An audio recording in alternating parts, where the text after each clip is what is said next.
You already know what time it is. It's a tarot time of year. So every year on December, at the very end of each year, I end up doing a tarot reading for the following year. So at the end of 2023, I read for 2024. Now it's the end of 2024 December, and I'm reading for 2025. So one of the things that you need to really pay attention to when we go over it, it's going to be a little bit long. Skip to the portions that are relevant each month. So like in January 2025, just read that part. Prepare yourself. If you really want to go the extra mile, then look at the next month, which would be February. But basically, watch the whole entire thing at your own pace. The sooner you do it, the better, because then you can prepare the entire 2025 year. And then there's a bunch of magic that goes into it as well. So if you've never been through one of these journeys, take it one step at a time. Take what serves you, take what really stands out, and leave anything else that just doesn't resonate out of the picture because it's not in alignment with your vibration. And I want to give out a shout out to the Antojai Quantum Reiki Tarot. Grab yours in the links in the descriptions below. This is going to change your life. It's a Tarot Oracle Plus hybrid deck. It goes way beyond what any Oracle or Tarot can do on its own. It's the last deck you're ever going to need in your life, and it's infused with not only all the Antojai energies, but it's also infused with all the quantum Reiki energy. So if you're a student in any of the schools, check this out, grab it, and change your life, change other people's lives with it. So I'm so excited to start this journey with you, and let's get right into it. All right, so we're going to go ahead and we're going to read the major takeaways of 2025, and then we're going to break it into each individual month in the next reading. What I'm using here is the Antojai Star of Lakshmi Tarot Tapestry and the Antojai Quantum Reiki Tarot deck. Check out the links in the descriptions below so you can grab your own and change your life, because this is next level tarot. It's Oracle and Tarot combined. Now, when we start looking at it, we're going to read first what was the major lesson that we needed to carry from 2024 into 2025. Now, 2024 was ruled by the planet Saturn, and it was a victory year. So the victory aspect tells us that it was going to be a lot easier for us to find success, to find abundance, to make certain projects that we want come to fruition. That's what the victory energy was about. But you also had to kind of take action. If you didn't take action, then that was going to be one of the major limitations that was going to like hold you back. Saturn is about destruction and about opening the third eye. So a lot of 2024 was about not only taking action, knowing that the universe is supporting you on what you're doing, but also letting things get destroyed that no longer are in alignment with your highest self, essentially. Now, one of the really cool things about 2024 as well is that it was being ruled by three different elements, okay? The first two elements that we're going to cover are earth and water. Earth has to do with your foundations, the things that you create on top of, the things that guide you steadily and safely into your reality. Water has to do with basically flow and being in flow so that you can fully express yourself to the maximum. Now, when earth and water show up together in the I Ching, what that means is that it creates a muddy texture. So anything that was not fortifying your foundations or helping you be in flow got immediately removed from your reality, or you ended up having a lot of tension with that particular aspect. So that could have been a person, that could have been a situation at work. It could even be personal habits that were being exacerbated with a lot of negativity and tension so that you could let it flow out of your reality. The third element that we had was the element of fire, which fire has to do with like creating something, stoking that creation, and following through as that creation grows. So it's a really valuable time for you to actually pursue some of your dreams.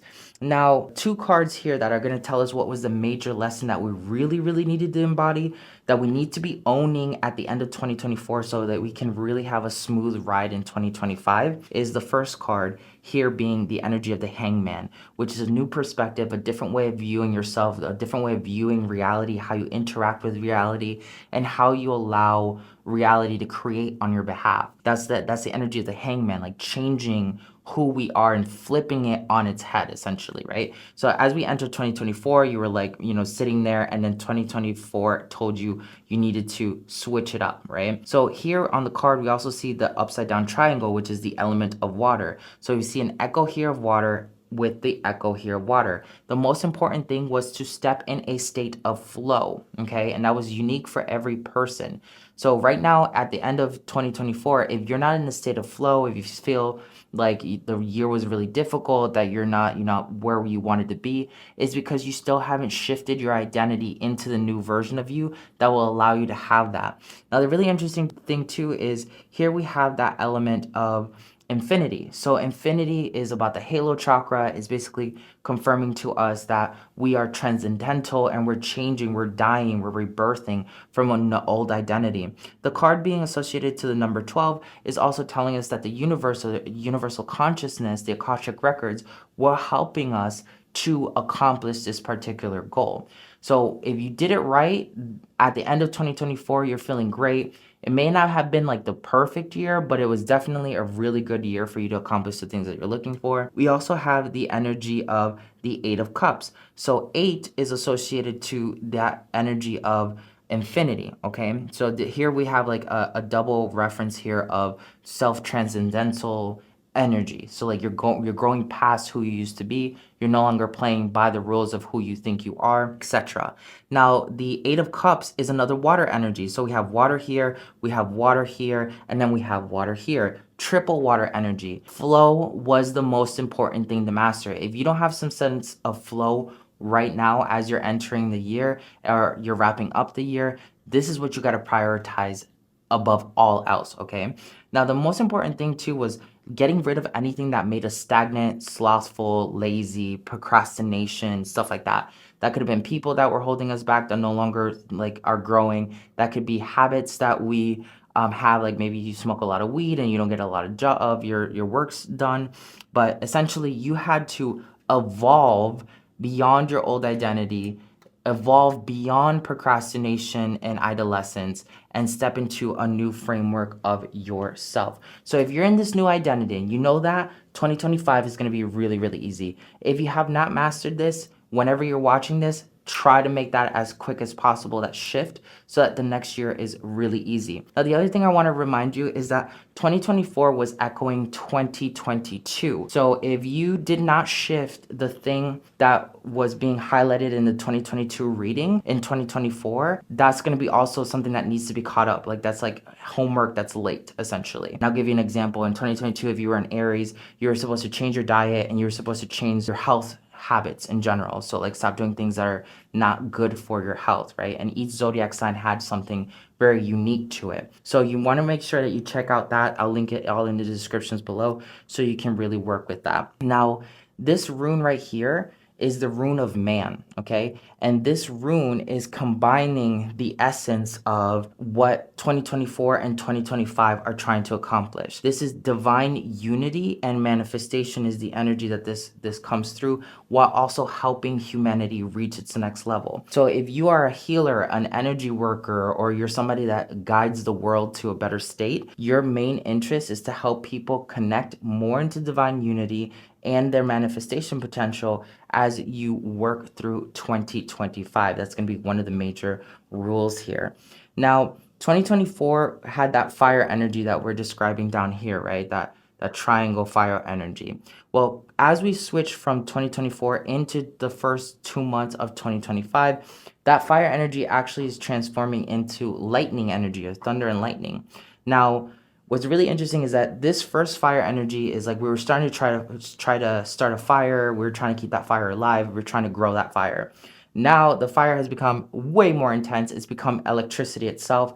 Electricity energy tends to force us to do things very fast. So the first half of the year is going to be very quick. We're going to see that in finances, in the crypto world, and the stock market, and how the government changes. And that aligns with the US presidential shift from Democrat to Republican. It's going to be a lot of lightning energy, and we're going to ride that. There's going to be a lot of quick transformative shifts. So it's really good for you if you can kind of like step into this energy of preparedness to just go with the flow. And what's interesting is that then we dive from that energy of thunder and lightning into the first card of 2025, which is fire again, okay? So it's like the lightning struck ground and then created a fire, and this fire is growing. Agni tied with the Ace of Wands is the energy of getting the thing that you wanted. 2024 was about setting the foundations for your victory and getting a couple wins. 2025 is about like full on, no fucks given, going in all into everything that you want to create and embody and doing it fearlessly. We also have this energy of ignorance that we have to pay attention to here on the side. And Agni is basically telling us ignorance really comes down to fear and like hesitation. And you'll see that a lot as the year progresses, because the more you hesitate, the harder it is to actually accomplish. You're going to end up missing a bunch of opportunities. So the most ignorant thing that you could do in 2025 is have any level of hesitation. That's not saying doing things impulsively, but that's also saying that you need to be in flow, right? Flow with your intuition so you can get the most out of this situation. So we have a couple different elements that are really controlling everything. I would normally read the elements over here, but really it's not super important to read these elements exactly as they are, because really this is heaven energy that's going to be playing out in 2025. Heaven energy is tied to the sky, which is tied to thunder and lightning, which comes from the sky. So there's going to be a lot of like self-realization that happens as you step deeper into 2025. Focus on your identity, being in flow, and growing your projects without any fear is the main message that's going on here, while you help humanity reach its divine connection and manifestation. Now, we also have the pentacle of Saturn, the first pentacle of Saturn here in the divination, which basically is saying that when this energy is present, which is the remnant energy of 2024, because 2024 was ruled by Saturn, we have the Saturn energy carrying into 2025. We have the ability to completely be negated or like unaffected by negative spirits and negative energy. Okay. So if you really do embody the fact that the cosmos is trying to help you with positive energy alone, you embrace that, you use that to its maximum, you train your unconscious mind to only focus on that. Literally, no negative energy can harm you during this year, because the year of 2025 is the year of Mars, which is the year of movement, is the year of war, it's the year of power. It's also the year of the divine masculine. So 2025 was divine masculine, 2022 was divine feminine. So the energies are very like contrasting, right? But this energy is very moving forward for 2025, that energy of Mars. So then we're going to look at some of the divination here. This is a 5-pointed Kumpi stone. It is Incan divination. It tells us that we need to focus on harmony, we need to focus on the constellations, and we need to focus on the jaguar. Constellation magic is usually associated to working with the planets, working with the celestial body, working with star-like essences. Like, you're no longer just doing energy work, but you're working with the entirety of the cosmos to create a shift. Now, that's really advanced, and if you've never done it before, the year is going to force you to learn how to do that. If you have done it before, then this is going to be just an extension of previous mastery that you've had, but your main focus is to create as much harmony as possible. Now, what's interesting is like the energy of harmony from the Kumpi stone is actually tied, again, echoing to the family sector in this area right here that I'm pointing out on the star of Lakshmi, which that area is also still echoing 2022 in a lot of different ways. So here we're going to see like how anything that's been kind of trapped in 2022 when it comes to family and connections is going to surface immediately as we enter 2025. If you have any karma that needs to be dealt with, this energy too of the fifth Kumbi stone is tied to the jaguar. The jaguar totem is going to be the guiding totem for the entire year. So if you work with totem animals, summon the jaguar. The jaguar is also telling us a lot about being crafty, creating a strategy. Jaguars tend to study their opponents or their prey, and then they use whatever they learn against their prey to kind of like win, basically. Like, so it's almost like you're playing chess in a way. You're creating a strategy for 2025 to really flourish and blossom. As 2024 was ruled by victory, 2025 is ruled by Artha, which Artha is the prosperity of the environment. So what you give to the environment will produce something back. If you don't sow a seed, the seed can never have the potential to actually blossom and then give you some sort of fruit or vegetable, right? So this is that energy of really understanding how what we do with the environment is directly creating our prosperity. Now, we also have the energy of the Eye of Horus here that's associated to it, which the Eye of Horus has to do with the unconscious mind. So all of 2025 is going to be us really grounding, because this element over here, if I move this over, is the element of earth, okay? So 2025 is an earth element. We just came out of a mixture of earth. So 2024 was earth element with a little bit of fire, right? Earth, water, fire. 2025 is earth and fire primarily. So the water element's being pulled out so that we can work with it. We also have the energy of the heavens so that we can also work with that. And the energy of the mountain, which is again reaffirming that energy of the earth.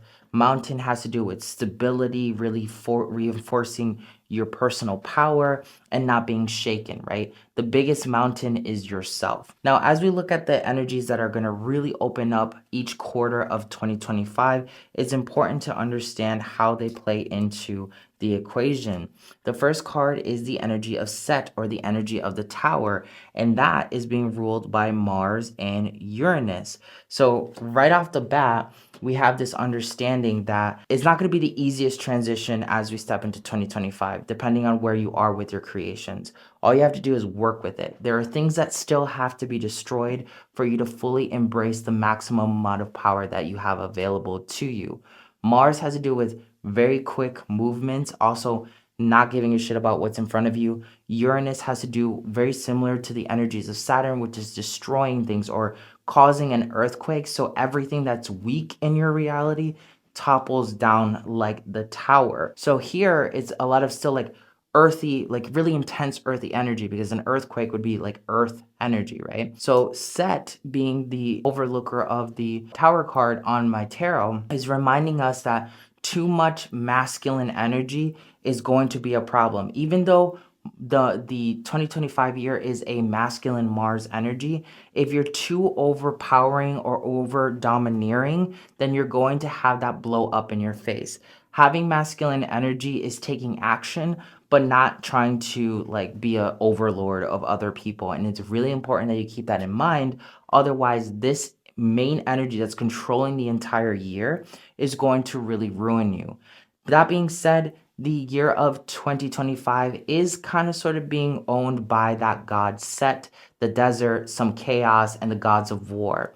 So if you are someone that works with a lot of like more aggressive energies, or you even do black magic to some degree, 2025 is actually a really, really good year for you to step into that energy as we step deeper. The next card that shows up is the energy of the gateway with Hathor, and that symbol in the center is reminding us to be in alignment with our true spiritual divinity, our true spiritual love. Now, the gateway only responds to where you are at right now.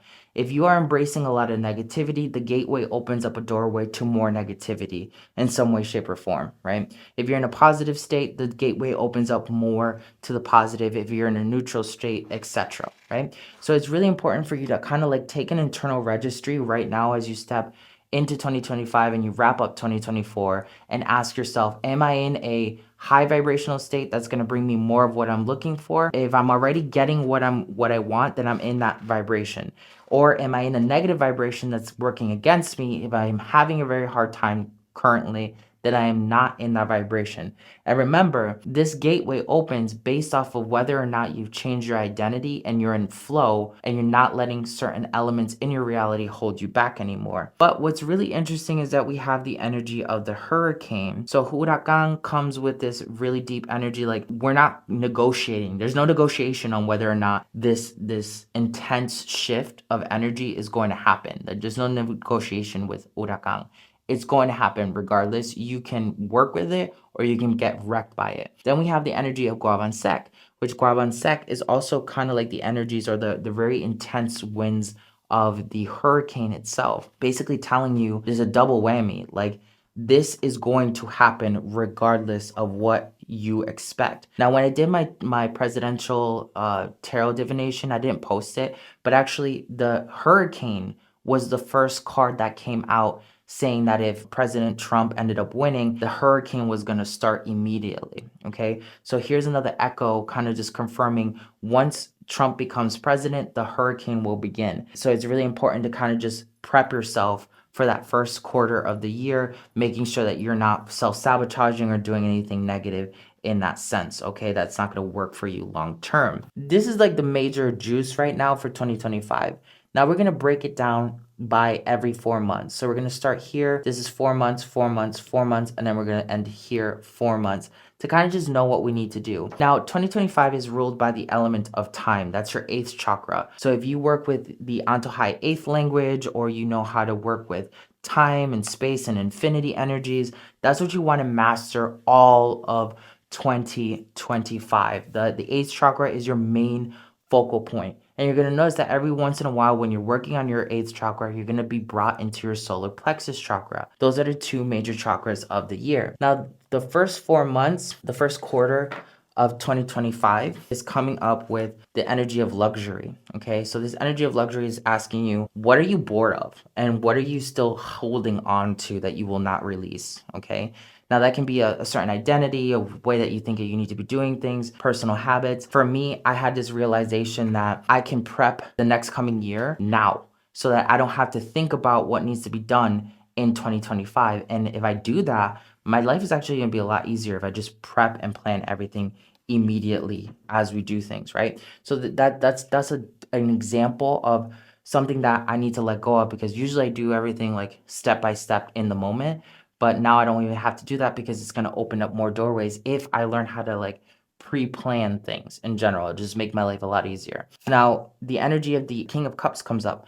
Now, this is a card that's basically telling you to make good, solid connections from the highest place possible. So if you're going to be working with other people, make sure that you work with other people from the best place possible. Not to take advantage of them, not to kind of like save you from your own situation. It has to be mutually beneficial, and you need to be doing it from the highest resonance of the heart.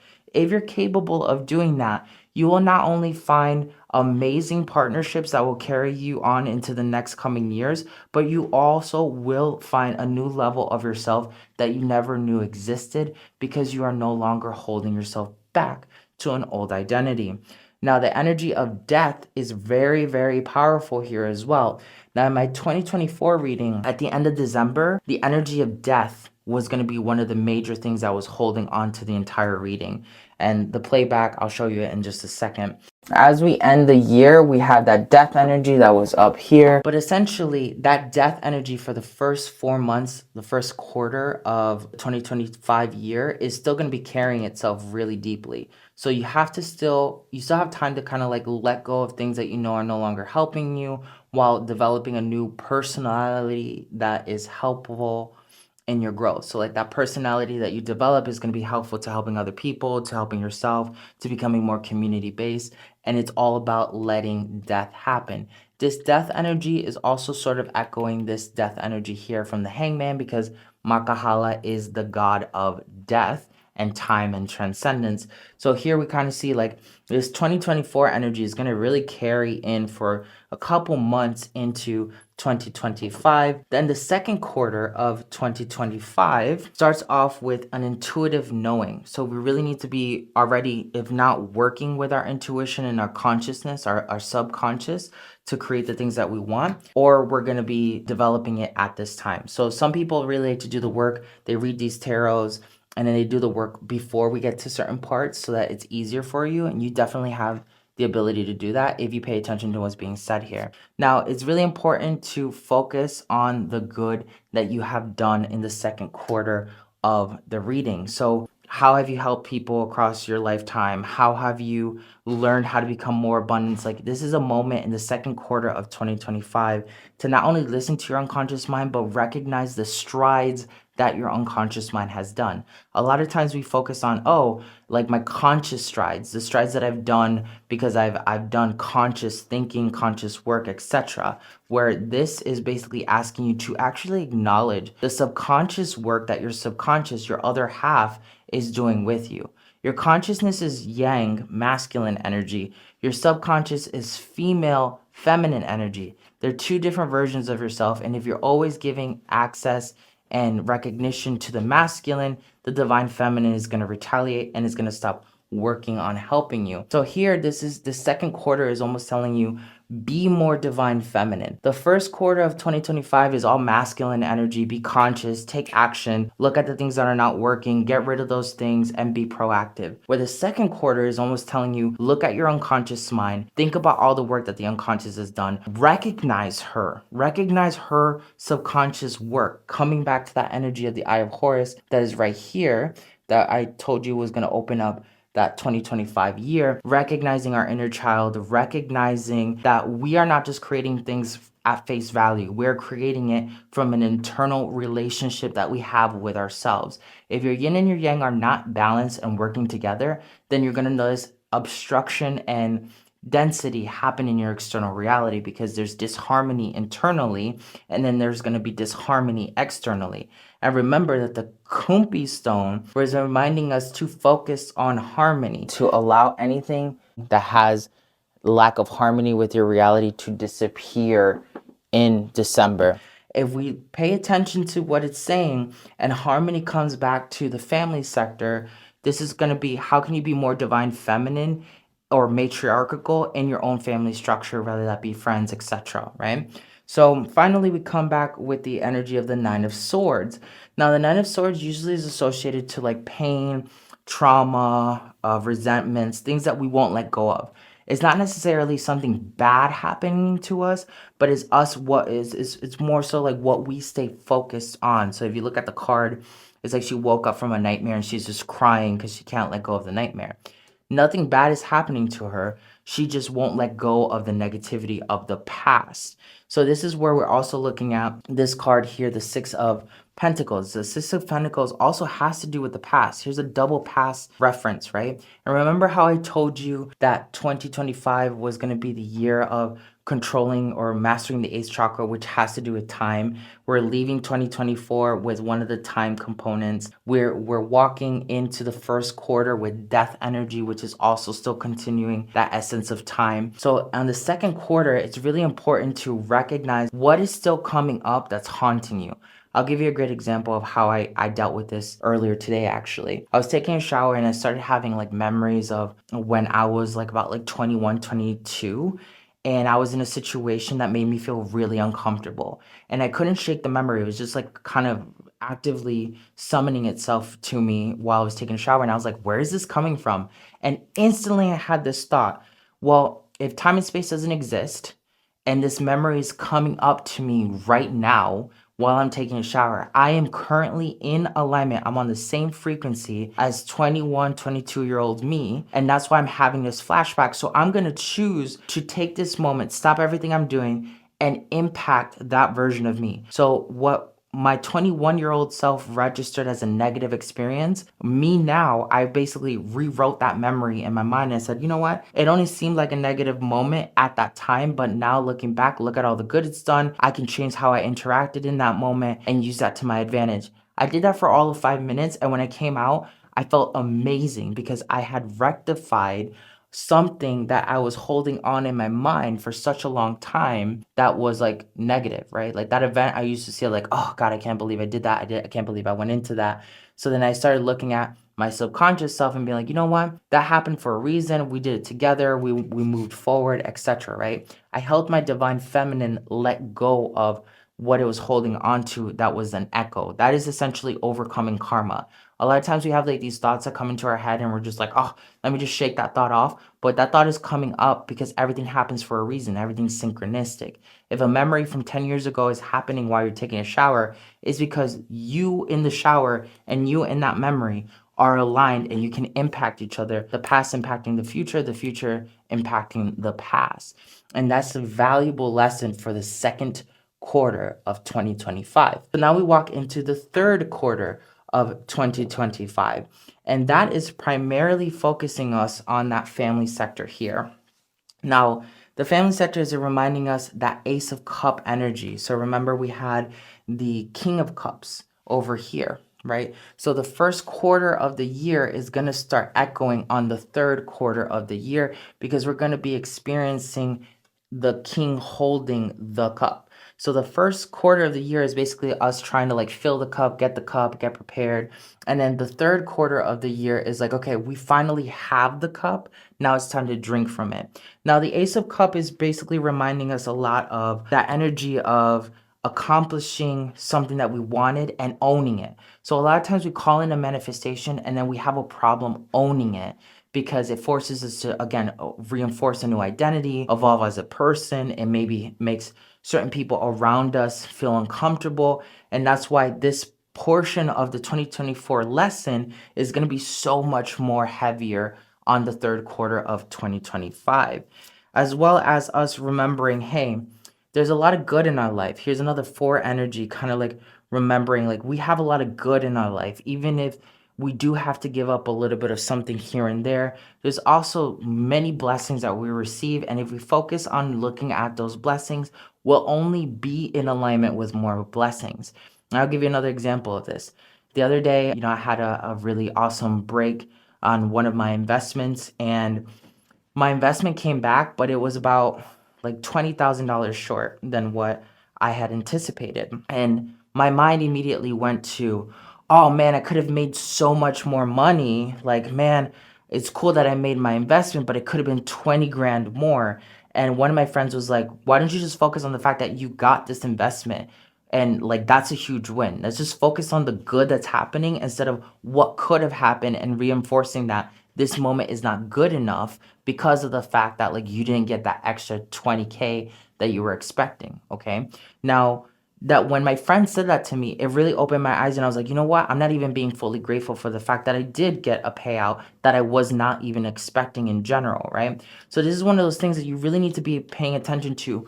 What fills your cup is the recognition of what's in the cup. If you're just drinking out of the cup and you have no recognition that you're drinking water, is the water going to impact you in a way that you want to be impacted, right? If you don't know that you're drinking something that dehydrates you and you're seeking hydration, but you don't look at what's in the cup, can you really complain that you're dehydrated? You know what I mean? Is kind of like the message here. So you really need to focus on what is actually happening, what's worked for you, what have been the wins, what have been the glories, what are the things that you're going to continue to carry and stoke as you move forward into the future. And finally, we have that energy of the Eight of Cups coming up again. Here's the echo again. Eight of Cups from 2024, right? Letting go of procrastination or being attached to things that are not allowing us to be in flow. And in the third quarter of 2025, you're going to notice that there are more elements that you have in your reality that still have to be let go of, and they have to be worked with. If you don't, then you're going to find yourself in a very sticky situation, and you're still going to move forward if you've taken care, especially the second quarter, but it's going to be a little bit more difficult. Now, you can see so far by reading it that the year can be extremely easy if you do the work. If you do not do the work, the year can be extremely difficult. So if you didn't walk away 2024 with that new identity, 2025 starts off with that intense lightning, fire, tower moment. More stuff's going to fall apart. Then in the first quarter of 2025, it's going to be really testing you on what it is that you need to let go of and who you are, and death energy and all this other stuff. And then your divine feminine is going to need some healing. So imagine, like, if you're not doing the work now and trying to be ahead of the game, each one of these pivotal points that ends up hitting will hit you like a train. It's just going to really suck. Okay. So really pay attention to that. The final quarter of 2025 comes up with the energy of the world upside down. So here it's really interesting because the hangman is upside down, but the world is upside down, right? So almost like we're going to have a new perspective on how we look at ourselves in relation to the world, and how humanity is in relation to the world, because don't forget, humanity is one of the major things. So we're going to be looking at how our divine unity and our manifestations are actually actively shaping the world. And this has been a very powerful download that I've been having for several months, which is like every move that I make is making a ripple in reality. So if I'm more conscious that if I decide to be negative in a certain situation, that's creating negative ripples. If I choose to be more positive in a certain situation, even though I don't want to be, then I create more positive ripples, not just for myself, but for everyone else involved in the world.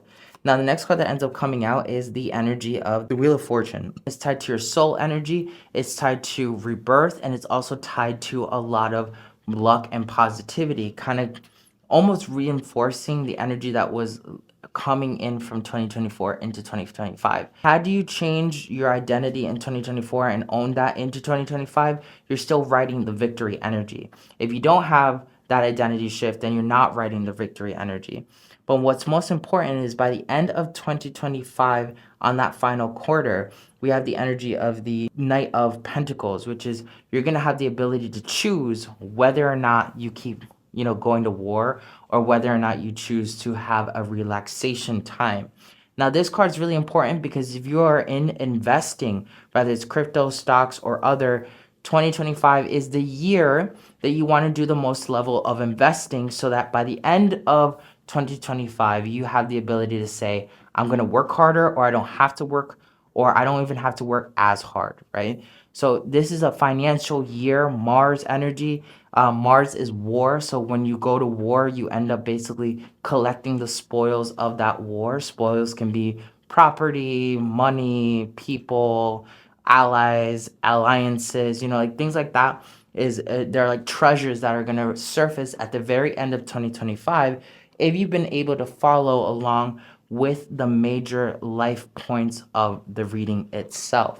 Now, finally, once all of this is all done and said for, right, we have this final internal piece that we have to look at very deeply. Now, here we have the Kumpi stone, the first Kumpi stone. Okay, this is like one. This one means birth, and it's tied to the heart chakra, it's tied to the heart organ, and it's tied to the hummingbird totem. So by the end of the year, we will be aligned with a more centered heart space, with a more centered sense of joy, because the hummingbird is the vibration of joy. And we're also going to step into a new sense of birth. Okay. So you need to be really focused. Like, even if 2025 feels like ups and downs and difficulties and challenges and whatnot, at the end of the year, if you've actually followed through and done everything that I've just given you only from this particular highlight, right? Because you can do things month by month to enhance it. We're going to dive into that in the next reading. But if you just listen to only this and you follow along very clearly, then you're going to see massive, great things happen at the end of the year, but you have to be on top of that energy. Now, we also have the I Ching number 17. I Ching number 17 is about a following, which means gaining community, being able to influence more people, being able to use your spirit to align like-minded souls into a greater purpose, okay? So the I Ching 17 is almost like asking you very clearly, step into a version of you that's the most powerful, even if it seems foreign, even if it seems difficult, and even if you don't feel like you're ready. Money shouldn't be holding you back, nothing like that. In 2024, that was one of the major things. It says, go after your dreams. Don't worry about the finances. Don't worry about this. Don't worry about that, because you're going to get your dreams paid out for if you follow through. If you're one of those people that didn't end up taking those types of risks, then you obviously are not getting the benefits of it currently at the time of this reading. Now, we also have the energy of this rune, which is, I can't remember the name of the rune right off the top of my head, but the rune itself is associated to secrets and basically foreign information, the occult that we have not been able to master. At the end of the year, if you've been able to understand how to connect with humanity, right, with this rune over here, connect with humanity, create a long-lasting impact on multiple people's lives, and you've been able to allow yourself to align with joy and your heart chakra, then divine occult secrets will naturally surface for you, and it'll be a really intense experience, okay? So it's going to be like almost like godly revelations that you were not expecting to happen in general. As we look at this, these are the final few reads, and I'm going to read them back to back and then separately so that we can kind of get the full picture. The first card is the devil. Okay, the devil's mantra is you are your own worst devil. A lot of times people blame the devil for something that's happening to them, but your unconsciousness is what works against you. And then your unconsciousness is what turns into the devil and becomes a nemesis, right? So look in the mirror, look at who you are, look at how you're contributing to your creation, look at what can change, and then you will actually find what it is that you need to be embodying. But that fundamentally is your own choice. Nobody's going to force you. The cosmos this year isn't going to force you to do anything. It really doesn't care. In previous readings over the years, the cosmos has had an interest on making sure that you get to your goal, or it wants to assist you.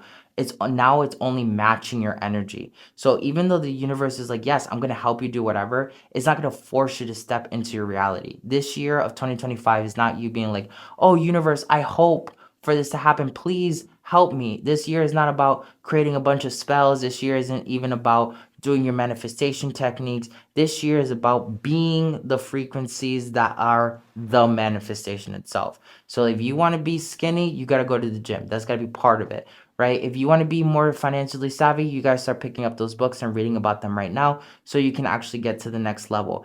If you don't do that, that's a personal choice. But if you don't get what you want at the end of the year, remember, you are your own worst devil. You didn't take the time to look into the mirror and confront what was actually there. Now, as we say that, we go into the second layer of cards. If you actually do confront the devil, then you're going to find a deep level of happiness and transcendentalness, and you're going to tap into the sacred knowledge of reality itself, which then gives you the Ace of Swords. You claim your power. Now, what's really interesting here is I want to show you something with my tarot deck. Apep and Atum, okay, are the first two cards. Like, Apep is the mortal enemy of Atum, because Apep doesn't like Atum being in existence because there's too much brightness happening, okay? This is 8th chakra energy. This is 11th chakra energy. So that 8th chakra energy regurgitating the end of 2024 and some of the aspects of 2025. And then this happiness energy is actually, the spirit energy is another echo of 2024 that was talked about. And it's basically just asking us, are we going to claim victory and happiness with that energy of Autumn Ra and be in the energy of the hummingbird? This is hummingbird energy, right? But in order for you to do that, you gotta like do the rest of this. Otherwise, it's not gonna come to you. Or are you not gonna look in the mirror and you're not gonna deal with what's there? And then you're gonna be sitting down with, oh, I don't know, I should have made different choices, right? You don't want to be caught, obviously, with the devil. You want to be caught with Atum Ra. But the likelihood of it all happening is going to be very slim for a lot of people. Okay, so this is almost like the challenge that we really need to be paying attention to. Your shadows are going to be more highlighted during 2025 than ever before because it's war energy, Mars energy. So it's going to force us to look at and be at war with anything that's holding us back in general. But this is also showing you that disappointment. There's going to be times where you're going to go after what you're looking for with that 5 of Cups energy, and you're not going to achieve it easily, or it's not going to seem like it's super easy for you to get there. And then you have to jump through hoops and all these other things, which is fine, as long as you recognize that at the end of the road, there is that energy of happiness waiting for you with the Autumn Raw. Whether you choose Autumn Raw or you choose the devil, it's your end goal that's going to align you. Now, when disappointment happens, you're going to feel a lot of sorrow. So the main thing that we need to be paying attention to during 2025 is not feeling any level of self-deprecation. So like we're not good enough, like, oh my God, people are more lucky than me, maybe I'm not worthy, whatever it is, like any of those disappointment, sorrow type energies is the only major thing that you need to pay attention to throughout all of 2025. Whenever you feel depressed, recognize that that's going to gridlock the devil. Okay? And if you choose to be like, okay, right now I'm feeling a little bit down, but I know the end of the year is going to be something that's really powerful and empowers me, then you're going to release and you're going to attain that particular outcome. Now, if we go ahead and we read the cards consecutively by where they're at, we're going to look at the devil, Autumn Raw, and disappointment. So look at yourself, work with yourself, learn how to make yourself happy, and then you will overcome the greatest shadow of all, that is, you are your own worst devil, because you don't make yourself happy, okay? That's a crazy statement right there, okay? But it's finally up to you on whether or not you want to claim this power of being the creator of your own happiness and overcome sorrow, okay? So these are the major lessons of 2025, and now we're going to go ahead and we're going to break it down month by month so you can definitely serve and create a very powerful game plan that's going to be helping you succeed. We already went over the baseline lessons that we're going to be experiencing in 2025. I pulled out a couple extra cards just to kind of like give us more detail as to what's going on. One of the major things that we need to do is focus our attention on our spirit. We need to focus the energy of our spirit to attain the things that we're looking for. We also have this energy of the tower that comes out again, similar to our previous reading that was kind of giving us the confirmation of that Mars energy that's taking place. So we need a little bit more grounding to help us get through it. We also have this energy of Baset. Baset is the goddess of protecting children, motherhood, and kind of sort of just having fun in general. So this right here is telling us that even though we're entering a Mars year that has a lot of difficulty going on, our focus should be fun and growing our community. We also have some of the major energies of Agni coming up here with the fire, the Ace of Wands. What is it that we want to really create? Focus on our magic, creating that thing. Overcome any stagnation and failure by staying hyper focused on our attention with the cosmos. Then we also have another card pulling out again, which is the Judgment card, and as you can see here, there's that triangle that confirms another fire element that shows up with Agni with that card. And what we read in the previous generalized reading, we are entering the energy of overcoming sorrow by transforming our identity and accepting more of what's coming through in reality. All right, so this is a pretty generalized idea of there's going to be struggles, but we need to keep focused on fun. We cannot find excuses for ourselves. We need to continue moving forward because that's the only path forward, right? There's the only path available to us. And then we have to work on ourselves as individuals so we can let go of anything that's major holding us back. We come back and we look at this card over here, which is the card of euthanizing. So it's kind of like letting go of an old reality by force, like we're choosing to forcefully put it to sleep. The reality itself is also confirming that it wants to go to sleep, and that's why there's a euthanization that's happening. So this is really powerful. It's more so just the guiding force of what's the major lesson that the cosmos wants us to experience and wants us to stay focused on. This is going to be unique to each individual person because we are creators of our own reality. As we dive deeper into each individual month, we're going to be starting with January here, December being right over here, and then these concepts are all like filler information for each bracket that's going on every 4 months, okay? So you'll also notice that I have a couple different jinn like tapestries marking very unique and specific months that are going to be happening throughout 2025. So we have February, we have April, May, August, October, November, December. So these are going to be major months, and they're kind of like warp tunnels is the way that you want to really perceive them. They have more magic on these particular times. The colors do pay attention to them because they're tied to the chakra system. So for instance, when we get into February is going to be a lot of like heart chakra energy. So like gratitude magic would be really powerful here. When we step into April, it's going to be a lot more sacral energy magic. So you want to be pursuing more pleasurable things that are going on, and so forth as we dive into each individual month. So as we do so, make sure to take notes. I'm going to have timestamps on everything, and I tend to do a lot of like updates and summaries when we're on Patreon. Got it? All right, let's get started. So right before we go super deep into it, I want to explain the Jinn months the most, okay? These are months that are not only super infused with the color, right? So like February would be the heart chakra, right? But it's also a moment where you can bend reality and bend the rules of karma. So there's a lot of like intermixing of black and white magic going on. So there's a lot of like loopholes and ability to bend reality than it's normally used to bending. So if you practice a lot of like manifestation, quantum healing, things like that, you'll notice that it's going to be a lot more easy for you to do certain manipulations that you wouldn't be able to do otherwise on any of these months that are not marked with these Jinn magic. So you really want to take a huge opportunity on each Jinn month and kind of like strategize. So like I was explaining earlier, how February would be very heart-based, so like quantum heart meditations. Maybe you want to spend more time with the people you love. You might want to be focused more on loving yourself. Like there could be so many different aspects of love in the heart chakra that open up here. This could be a lot of like magnetism magic as well. But when we jump into like May, for instance, it's yellow, so solar plexus chakra. That would be something about maybe clearing your mind, being more organized, creating structures that help you succeed. It's more creative energy, right?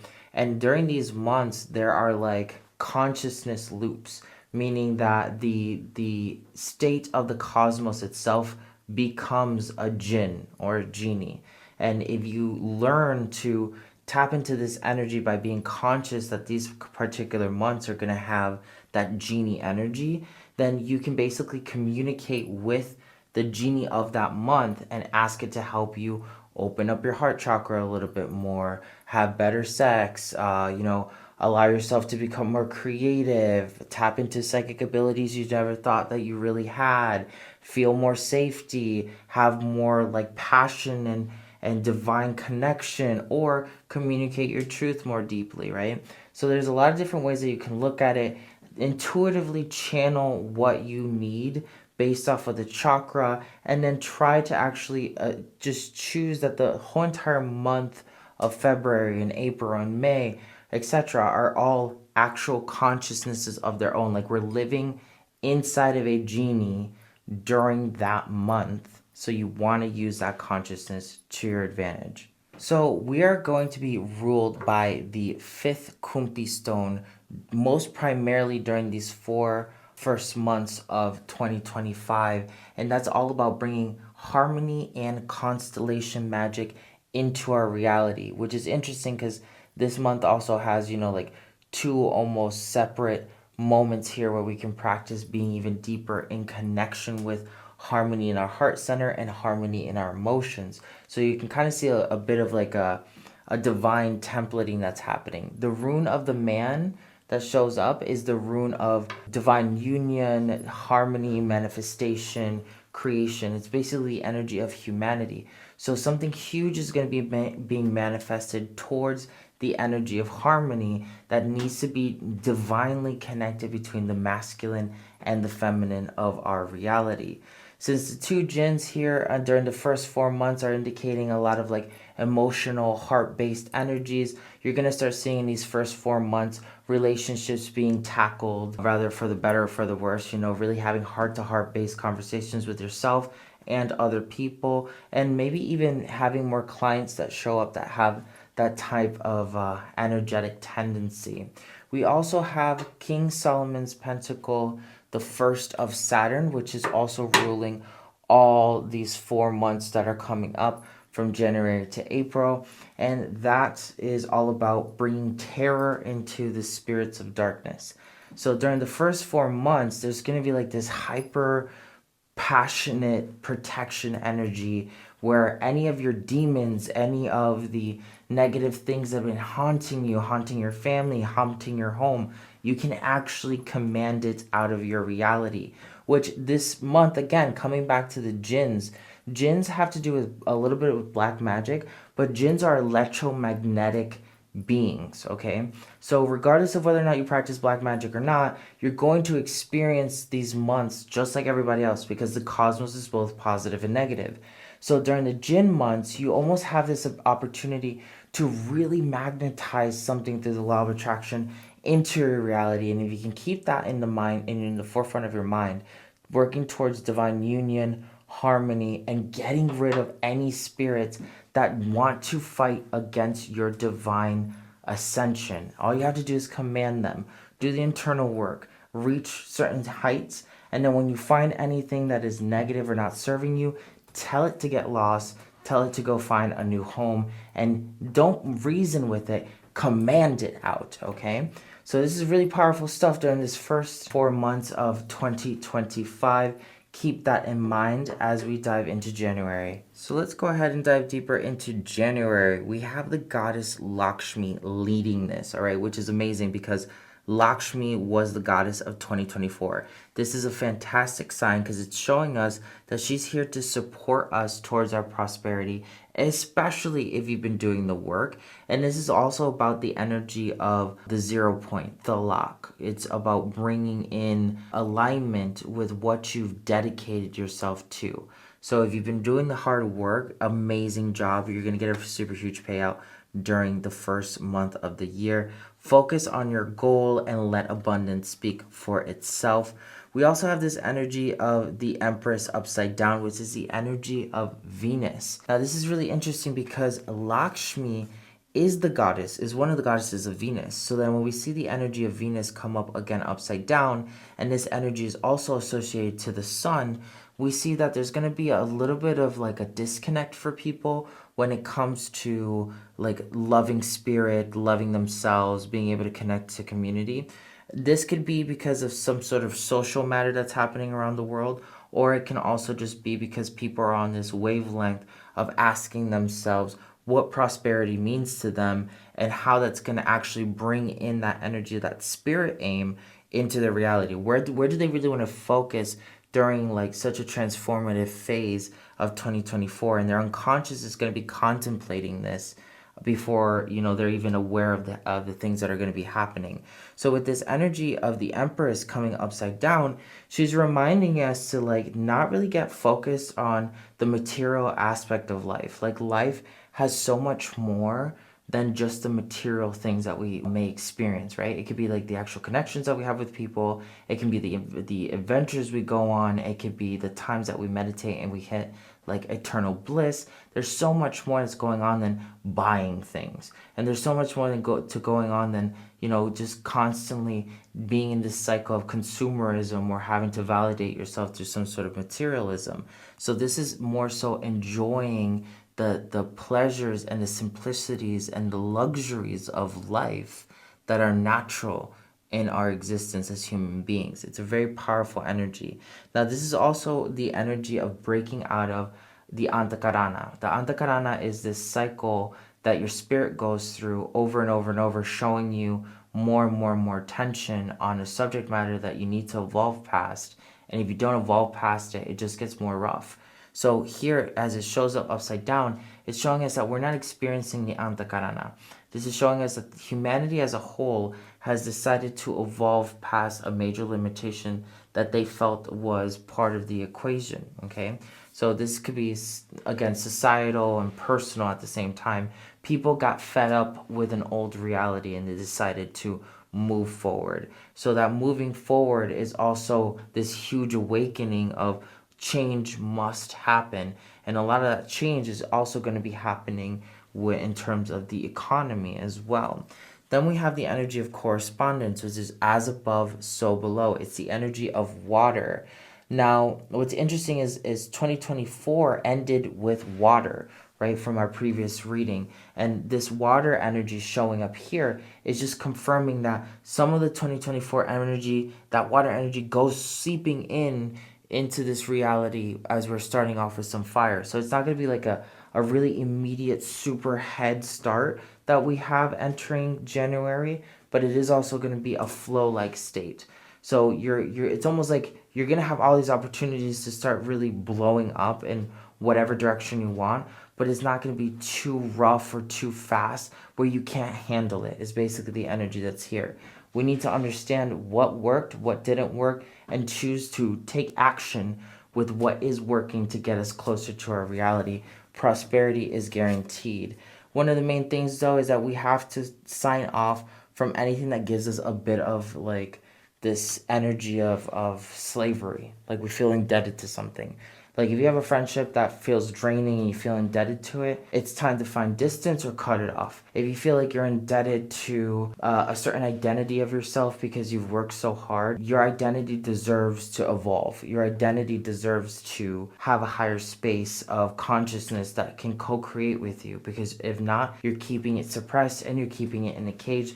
No one likes to be caught in a cage, and that's probably why you're stuck. You have to also allow yourself to understand what the Ten of Swords is like.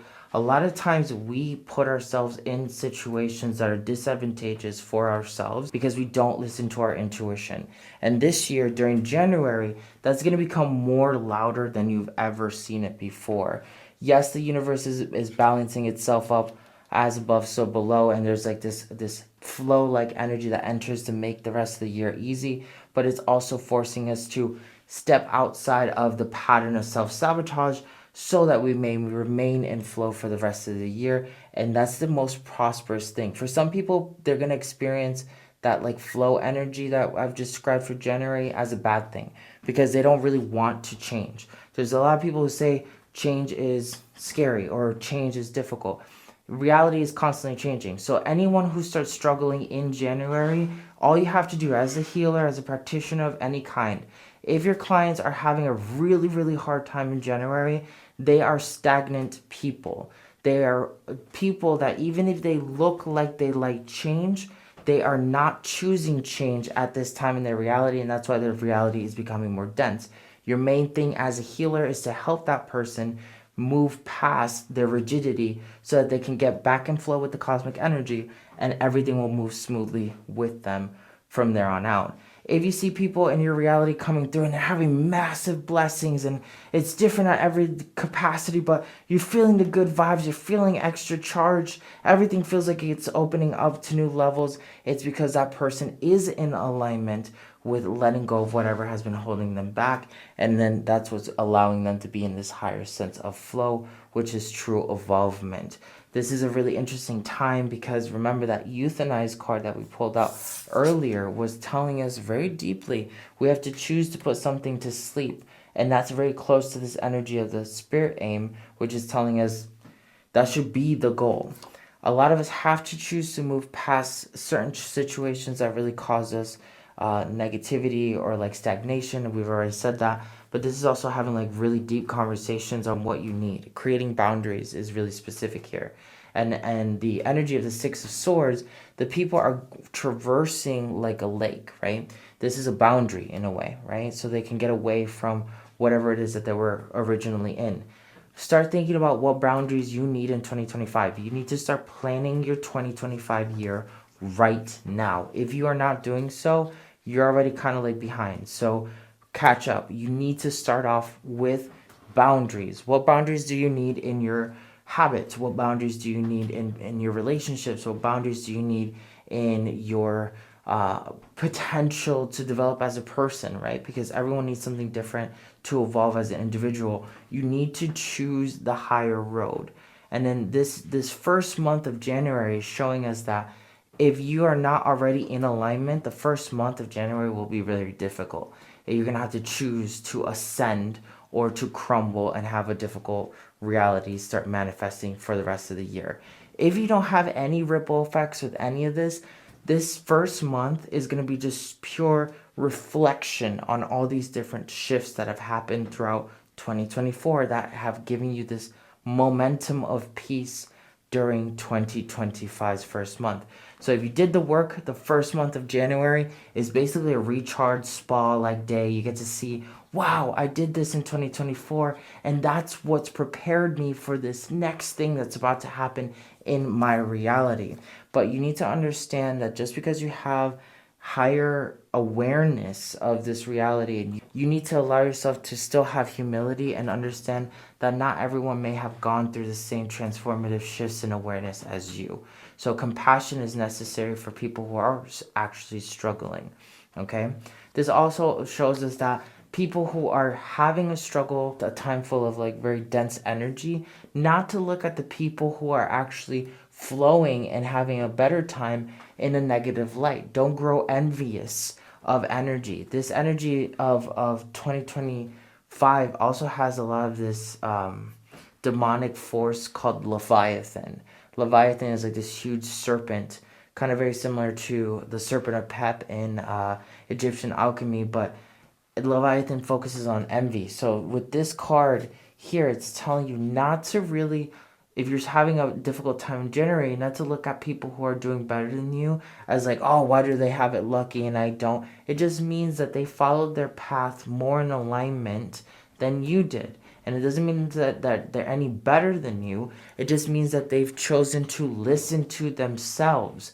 And we all have our own divine blueprint. So if you are feeling some sort of struggle and you're feeling a little bit of envy, and use this message to basically remind you very deeply that this is just a moment for you to see what your life can be like because you're seeing other people be in alignment with their light. Once you understand that and you start listening to your internal voice, all of your troubles in January will be released. Now, one of the things that we need to understand as well is there's going to be a lot of like heartbreak in a way, which is really interesting because the next month is all about energy and that jinn of the heart. But the disheartening blow shows up because it's unexpected turbulence that shows up in our reality. So this feels very much so like energy with the government, the American government particularly, because that's where I live. This is energy that with that government, it could still ripple into other countries all over the world. It's not super bad, but it's also going to be like this energy where not everything that's being said is going to be executed, right? Not all promises are going to be kept, so it's going to be kind of a little bit of a blow for certain people in certain industries.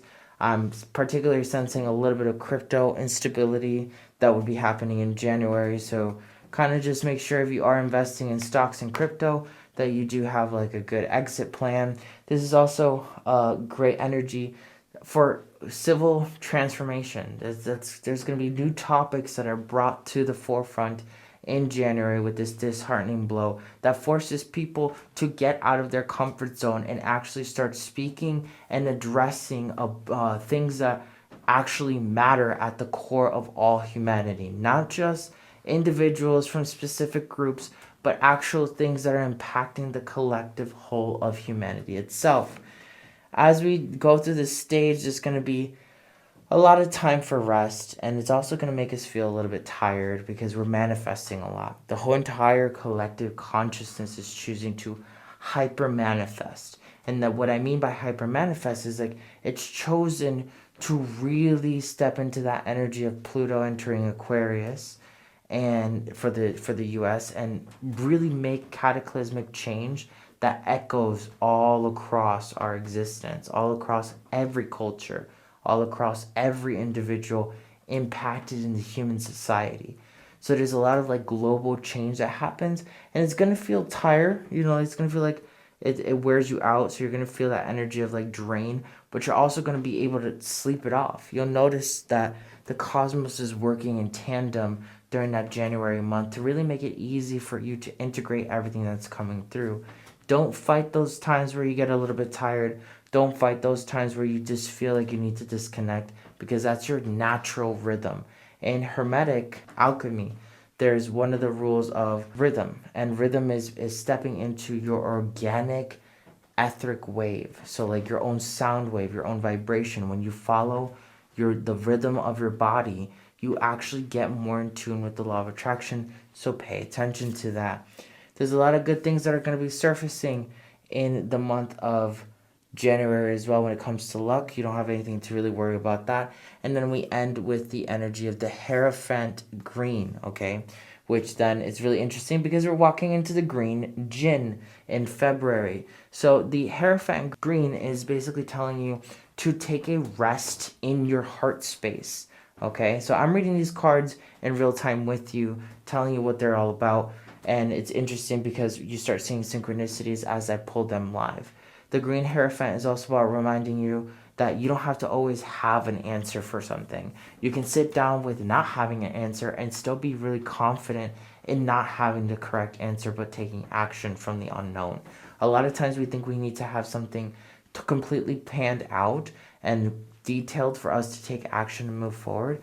But in reality, all you have to really do is allow yourself to open up your consciousness to understand that the unknown is your best friend. If you truly understand how the law of attraction works and you are working towards your highest self is always working towards you. So even if you can't see the path, if you open your heart to that truth, you have to naturally manifest the end result, which is your true divine expression of spirit. And this is some really powerful stuff here because it's reminding you that you don't always have to do anything. Sometimes you can simply just be. Sometimes you can be nothing. Or you don't even have to have an answer. It's just like a silence of not even being, and you still will attain the things that you want. It's reminding you to focus on how you're creating your reality, especially during January, because January is this energy of like reclaiming of energy and seeing like this karmic balance come to fruition to tell you almost like a progress report what's about to come in this 2025 year.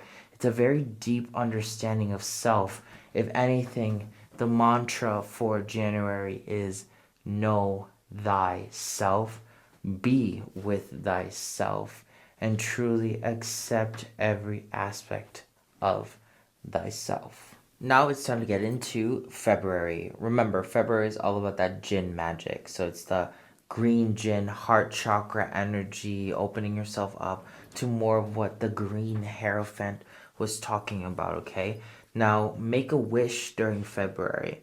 Make a wish for the collective consciousness's heart, your heart, and just fully commit to it. Focus on that wish every day, knowing that in 30 days' time, it will be fully fulfilled.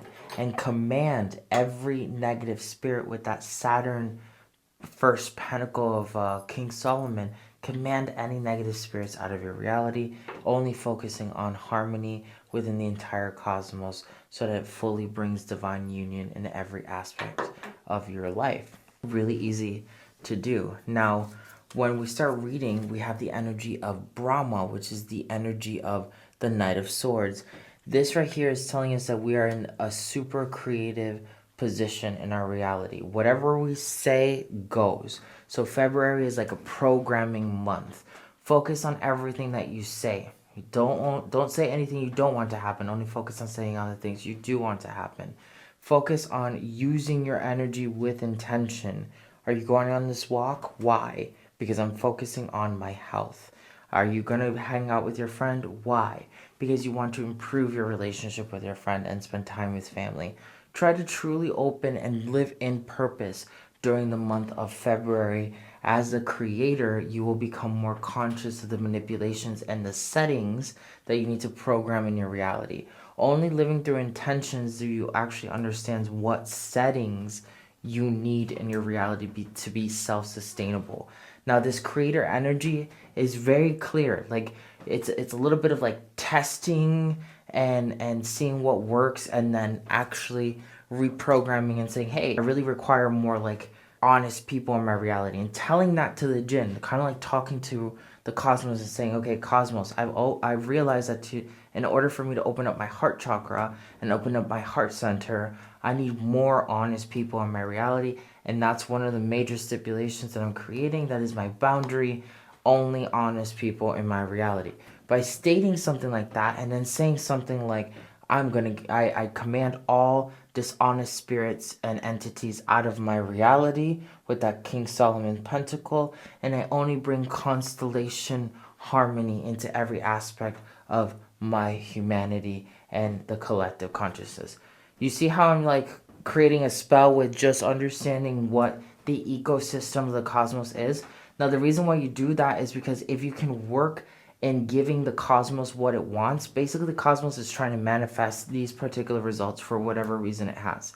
If you work as a divine instrument of the cosmos and your intentions are aligned with what the cosmos is trying to design, your life will naturally become more easy, and you will start seeing that not only do you get your manifestations more quickly, but you are also kind of like not even thinking about manifesting anymore, because you are way ahead of the curve. Like you're working at such a higher level that things are happening before you even realize that you need them to be manifesting.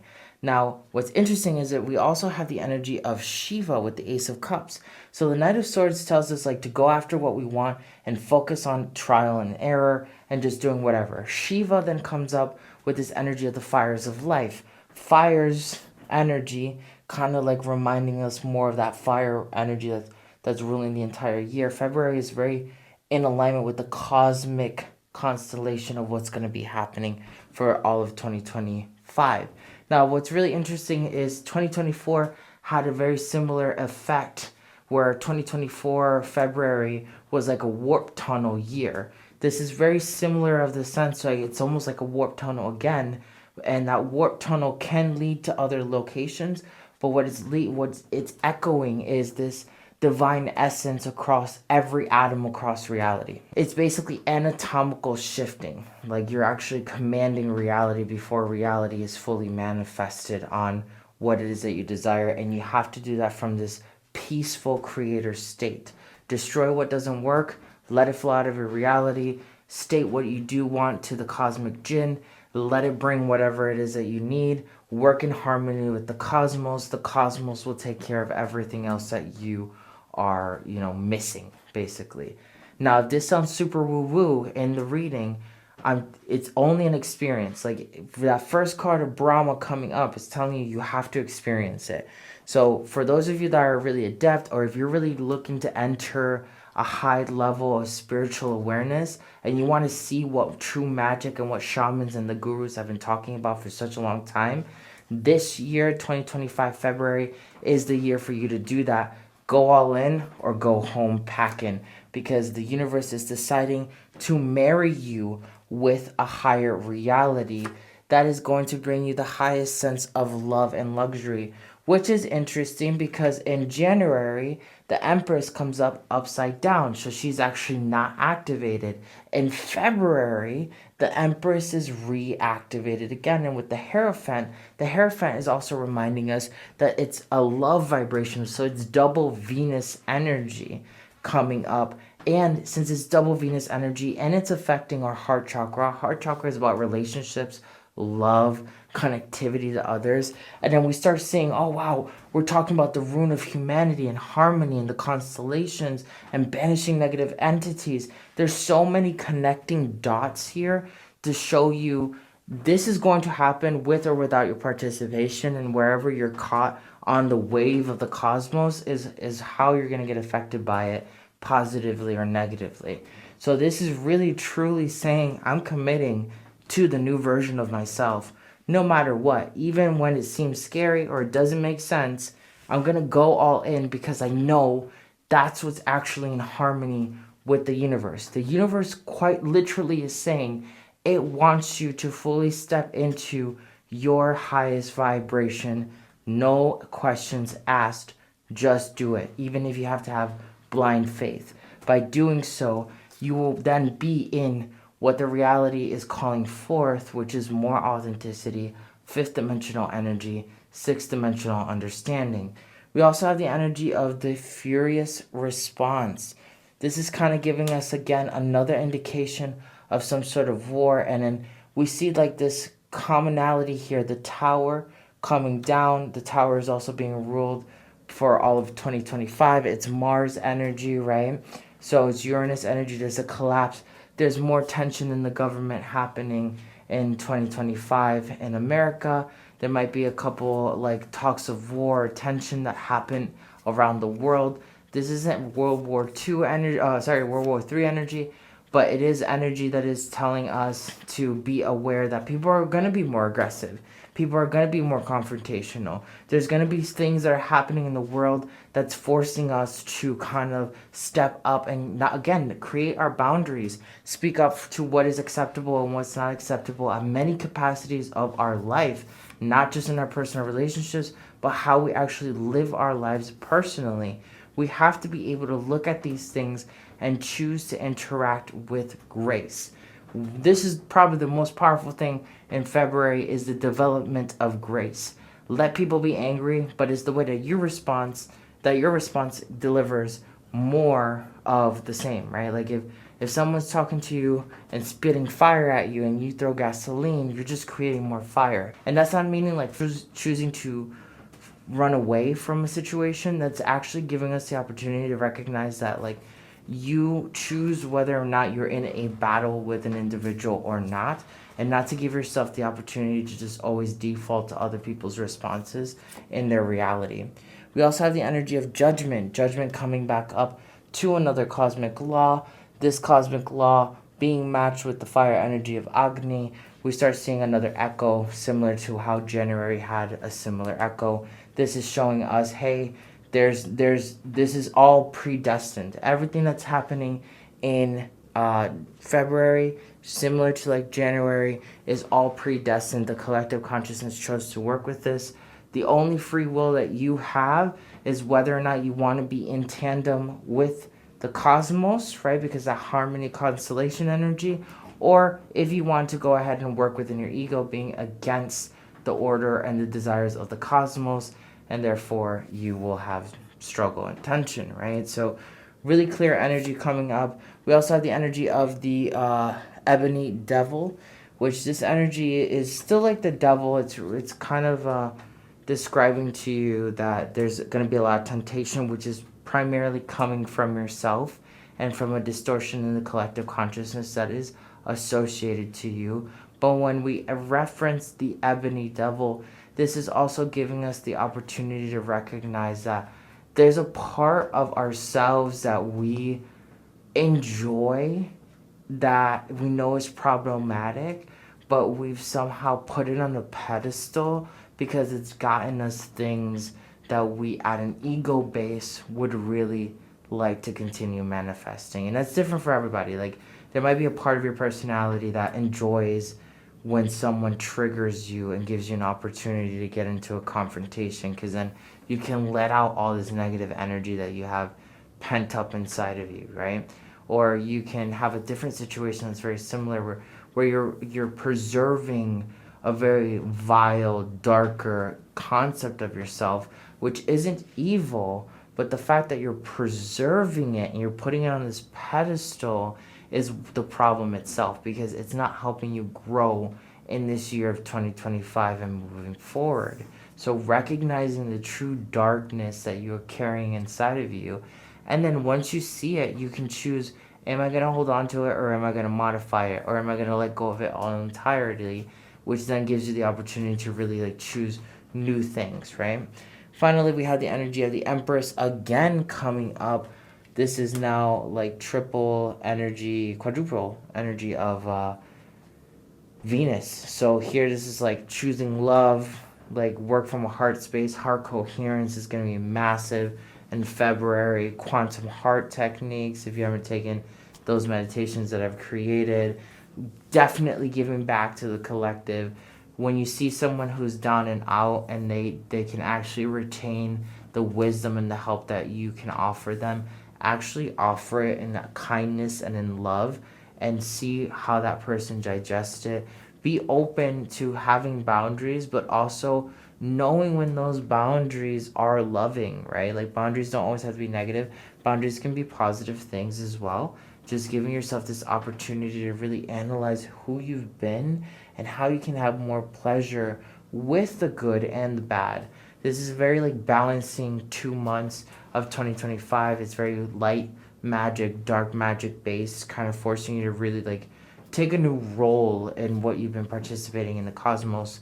And this is giving you a lot of love in the process if you're choosing to be 100% truly authentic with yourself and every aspect or every atom in your life. It's time to get into March. Now, I want you to keep in mind these 3 factors as I keep reading. We are manifesting harmony for humanity while we dispel all evil spirits, okay? It's really important that you keep that in mind. Now, when we look at the first card, we have the energy of the 7 of Void.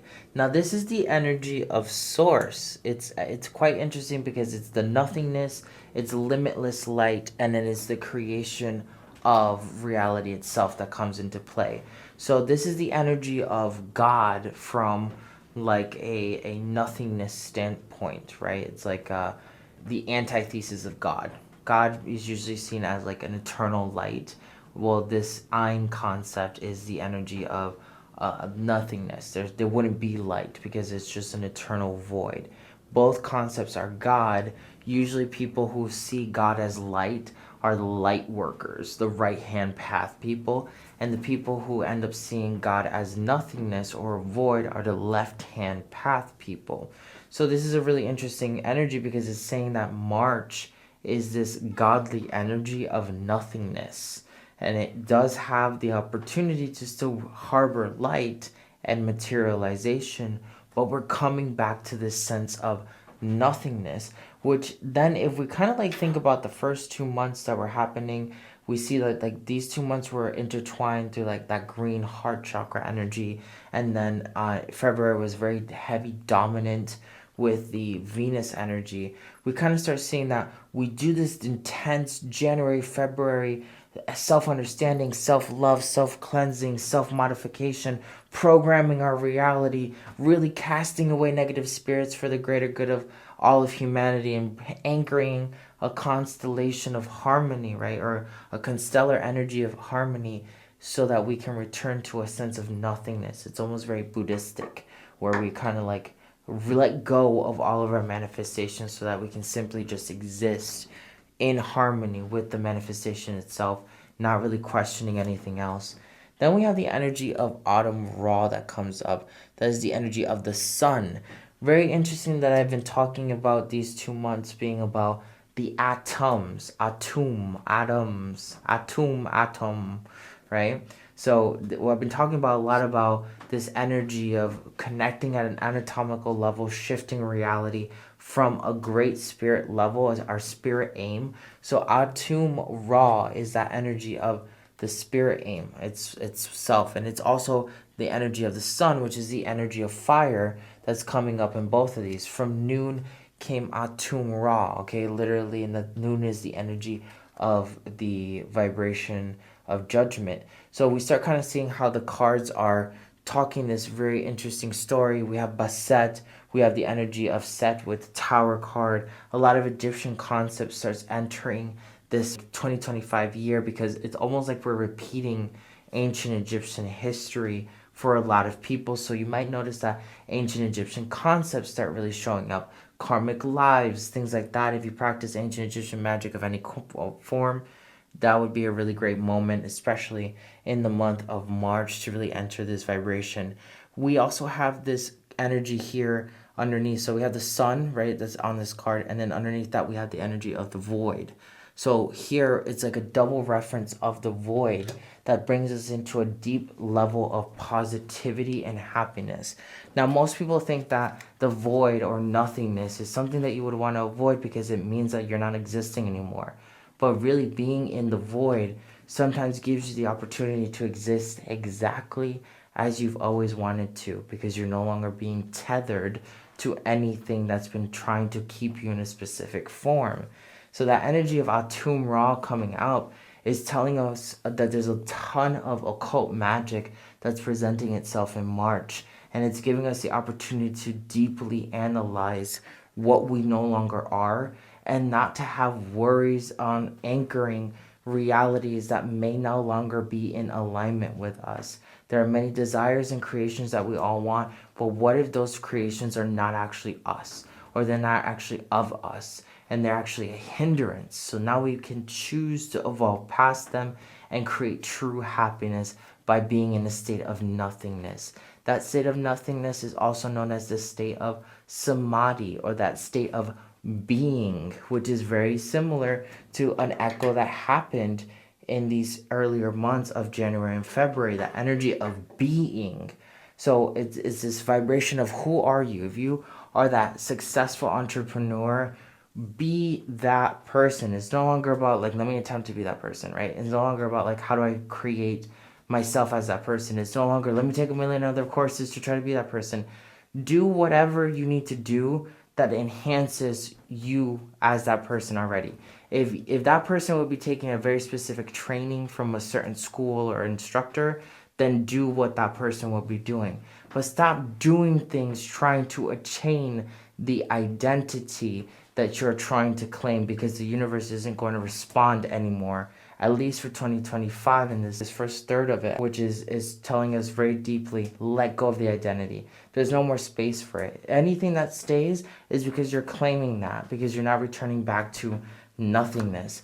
All of this requires a deep sense of strength, okay? And it's not going to always be easy to choose these types of things, but the strength forces us to really understand who we are and develop true spiritual power that we didn't know we even have, right? Like, it's the tension that allows us to grow. If you avoid the tension, then you're not going to allow yourself to really see what you're capable of. And then you're always going to be in a question or a dilemma because you never went all in, okay? So you need to have strength to understand that March is a really divine, centering energy of nothingness.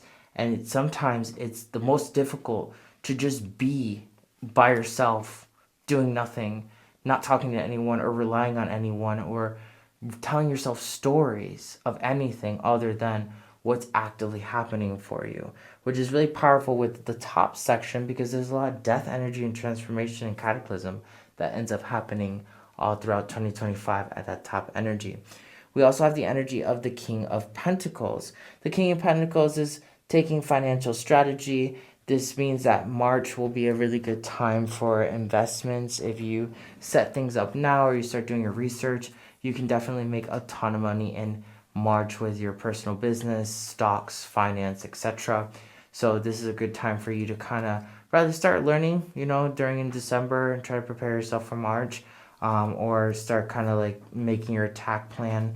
It's a good time to just know that finances can be modified if you again just simply step into the reality that you can have modified finances.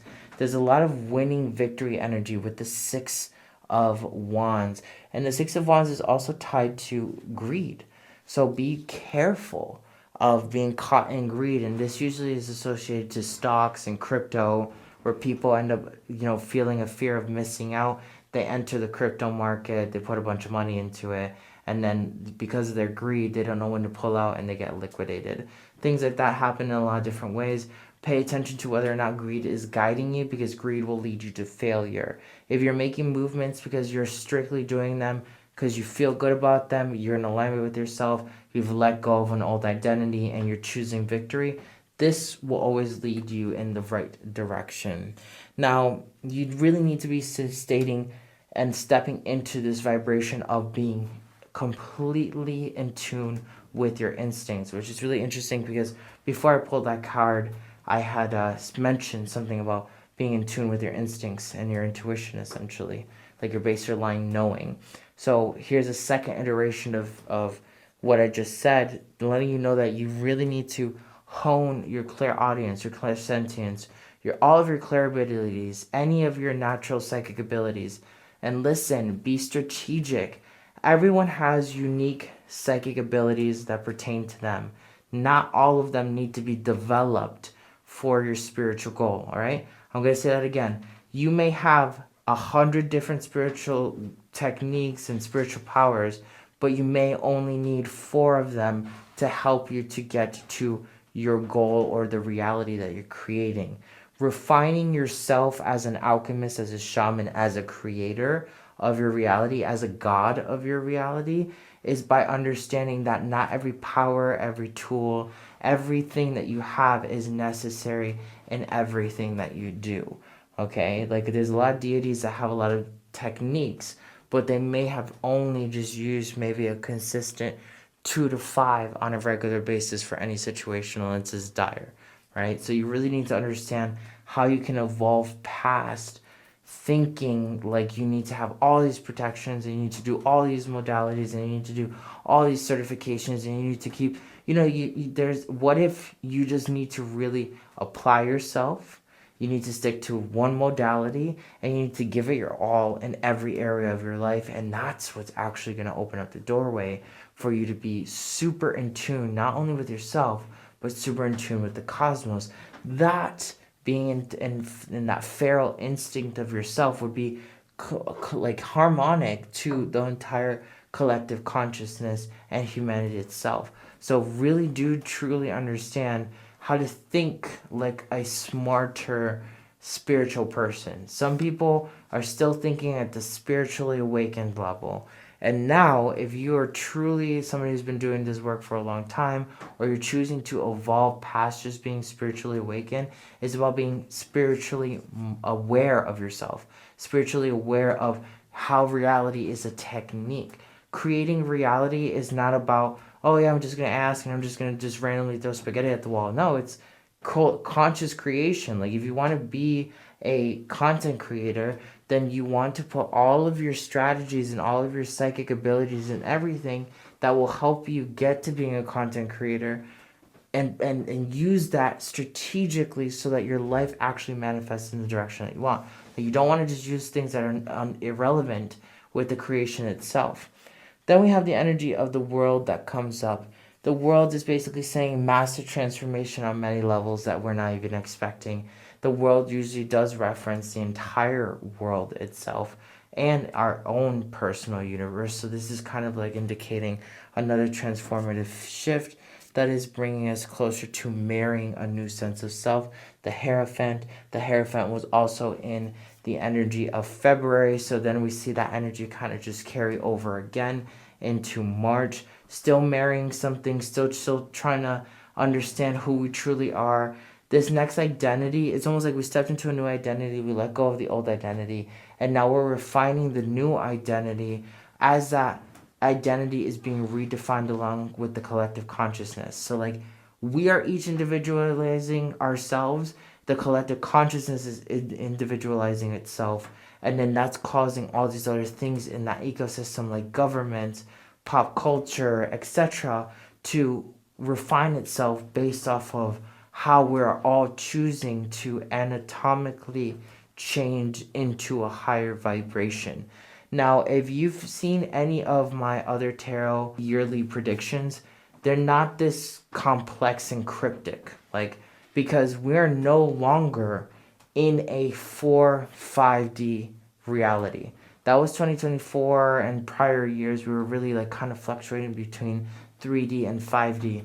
Now we have fully stepped into 5D, and we did it for a while ago, but we're like really fucking deep in it, where like you have no choice. Even if you did have a little bit of 5D and you were dipping your toe in and out, like you're not gonna be able to do that this time. Like you gotta be all in, or you're gonna get dragged. You're gonna get drowned, girl.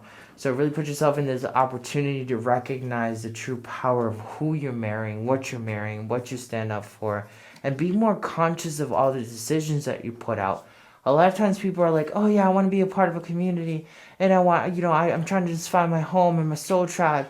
But like every time a community becomes difficult, or a community requires them to evolve as a person, they leave that community looking for the next best thing. So you need to also see that in your own universe. Like, how are you running away from problems when you could be modifying and improving yourself to be more in alignment with a higher version of yourself? The higher version of you wouldn't run away from a problem. It would actually learn and try to assist in growing through the problem itself. Finally, we come with that energy of strength. This is the second time that particular deck is talking about strength. When strength comes up twice in the same energy, it's a lot of the vibration of the Eye of Ra. The Eye of Ra destroys everything that is not in harmony, which is really interesting.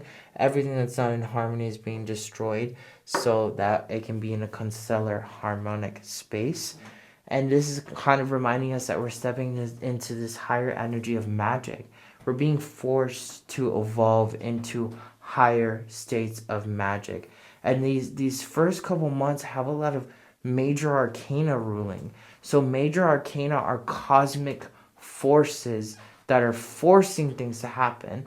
Sometimes we have societal consciousness constructs that we deal with. Other times we have like really large cosmic forces. And this is something that we need to work with. So this is definitely the year of the shaman. This is this year of revolution. This is a very powerful moment, especially during March, where we're going to feel the most tension because we're being forced to evolve the thickest. And when I say that, it's like we're building body armor for what's to come. And this is kind of very interesting because since 2025 is ruled by Set, essentially, and then we start seeing a little bit of the echo of different Egyptian gods stepping into the equation. It's almost like there's like a cosmic war happening right in front of us, and we're caught in the middle. And if we choose to work in harmony with the powers that are guiding the entire structure of the cosmos, then we are definitely going to have an easier ride. That doesn't mean that you choose benevolence. You are working in tandem with what the universe wants. Working for the universe and working in tandem with the universe, the cosmic powers, is one thing, and choosing egoically what the good side is another thing. Same thing happens if you choose something egoically in the negative. So here is really telling us, focus on this divine development. When you're stuck, command those spirits out with the first pentacle of Saturn and keep working on that internal harmony that's unshakable, indestructible. So let's go ahead and dive deeper into April. April is controlled by the orange jinn. So the orange jinn is all about the sacral chakra, pleasure, sexuality, really embodying a sense of new self that's deep inside, and you're not afraid to express that energy. So it's very, very interesting how these coming months are basically lining us up to step into a sense of complete and total power. That sacral chakra energy is usually associated to Venus. So like as these coming months, like very green heart chakra energy, developing a personal strength and boundaries so that we can then have a successful amount of pleasure happening. So then as we look at this month of April, we have the energy of Soma, which is the Ace of Void. This card kind of reminds us very deeply, hey, focus on the things that are actually helping you grow. And it also reminds us to find pleasure in what we're doing. What's interesting is that Soma is married to Agni, okay? So here we start seeing, remember how this energy is divine union right here? So this divine union is coming together in the April month to kind of solidify fire and moon like energies. When the fire and the moon come together, there's a brilliance of the moon itself fully around people. People see their unconscious mind without any interference or necessarily bullshit that's associated to self-mastery and self-acknowledgement of your contributions. Now this moment right here is very constellational, it's very celestial in nature, and it's to bring a level of harmony that we are not necessarily fully embodying yet until we're in that month of April. So it's really bringing us into this state of immortality with that energy of Soma, because Soma also looks over the concept of immortality. If you've done your dark astrology and you have any immortality placements, this is where you're going to get the most affected. And if you haven't done the dark astrology, check out Patreon. I have a whole little mini course on it there, so you can definitely check out what you're doing. Next, we have the energy of the devil with a pep coming up. Now, this is interesting because this is time energy.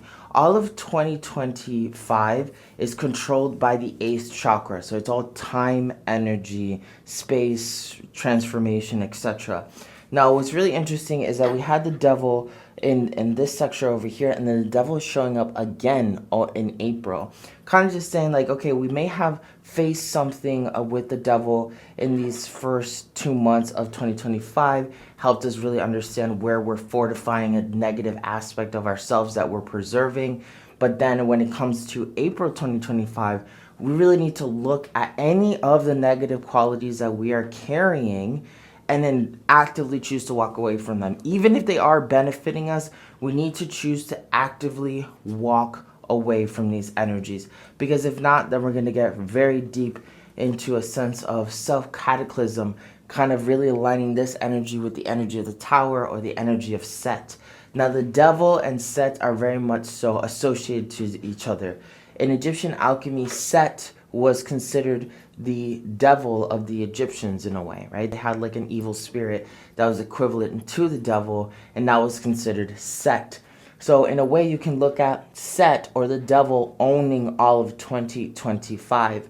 Now, a lot of people are going to take that message and interpret it however they want. Oh, it's the year of the devil because, so-and-so became president or whatever. That's not what it's about. The Vedic astrology always switches every year when it comes to different aspects of our reality, and it always switches when it comes to who's owning it. So last year was a little bit more spirit-based. It was a lot more understanding who we are at a profound level, and then choosing to really master ourselves. But then This year is all about really looking and almost like overcoming ourselves in a way. Now, one of the things I really want to do is I want to remind you of some of the major things that are happening throughout 2025 because of this Mars energy, right?